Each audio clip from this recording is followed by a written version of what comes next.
Hi guys! Ayan, once again, welcome na naman po sa aking YouTube channel. This is Shaina Vlog once again. Content at topic natin ngayon is about paano maging priority ang mga viewers. Saka sa mga subscribers at sa mga viewers, kailangan panoorin nyo to. At kung nagbabalak kang gumawa na YouTube channel or kung vlogger ka naman, so dapat panoorin mo rin ito.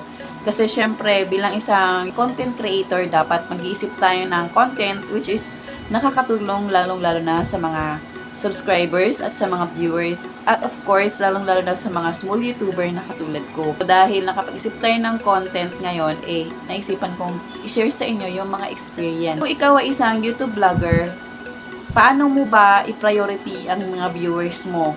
So, para sa akin, i-share ko sa inyo guys, pina-priority ko ang aking mga viewers sa pamamagitan ng paggawa ng mga strong content. Like, ganito, yung content na ginagawa ko, kung entertaining, strong content in a way na nakakatulong sa kanila sa pang-araw-araw.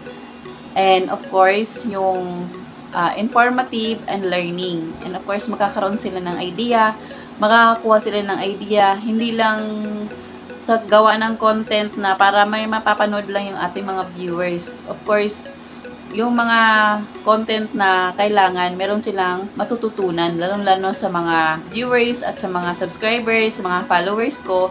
And of course, sa mga nagbabalak na magbablog or gumawa ng YouTube channel, and lalong-lalo na din sa mga content creator na kagaya ko, na sana meron kayong matutunan sa ginawa kong content ngayon. Prioritize ko po at binibigyan ko po ng halagang aking mga viewers, lalo-lalo ng aking mga subscribers, dahil hindi ko po sinasayang yung kanilang effort na pumunta sa aking YouTube channel at mag-subscribe, pero wala naman silang napapala sa akin.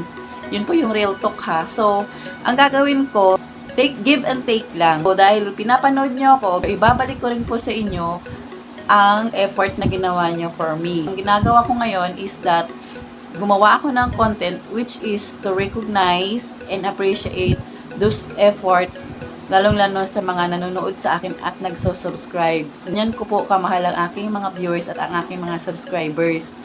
Hindi lang po sa paggawa ng content na para may upload ka lang, gumawa ka ng content which is nakakatulong sa iba at may learning, may entertaining, and may ideas. So, yun po kung paano ko pinaprioritize ang aking mga viewers. Kasi, syempre guys, can you imagine, real talk lang tayo dito ha. Nag-e-effort yan para mag-subscribe sa'yo. Nag-e-effort yan para panoorin ka. And then, at the end of the video, wala man lang natututunan sa'yo. Kailangan meron po talaga. Bilang isang vlogger, isang YouTuber, ayaw ko po yung sayangin yung effort. Kahit pinapanood nyo ako, kailangan meron kayong mga learnings na makikita.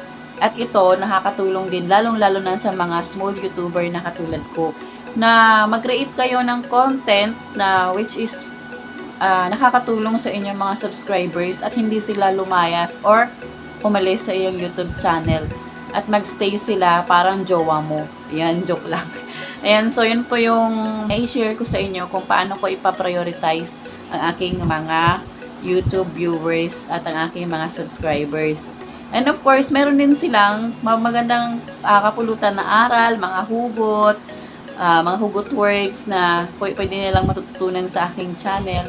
Actually, ako talaga, dati, nung una pa ako nagbablog guys, wala akong idea, hindi ko alam kung ano-ano lang yung mga na-upload ko na content. Kasi syempre, as baguhan na YouTube creator ka, syempre gusto mo mag-explore sa mundo ng YouTube. So, lahat ng bagay ginagawa mo. Lahat ng bagay, lahat ng content siguro nasa YouTube channel ko na. But then, syempre, kailangan din talaga na na-realize ko, bakit kaya wala man lang pupunta sa aking YouTube channel? Bakit kaya walang nagsusubscribe that time? Kasi nga, yun yung kasagutan is that hindi ka nag-upload ng content which is may learning, informative, and entertaining. Kasi yun po ang tinatawag na strong content. I suggest doon sa mga baguhang magbablog or baguhang nagbablog at nagbabalak pang mag-vlog, kung mag-start kayo ng pagbablog, kailangan mag-create kayo ng content na walang katulad at kakaiba.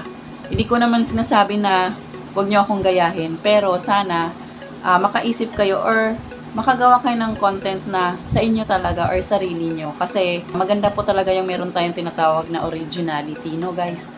Yun po yung pinakamahalaga. And Huwag ka lang mag-isip na kumita.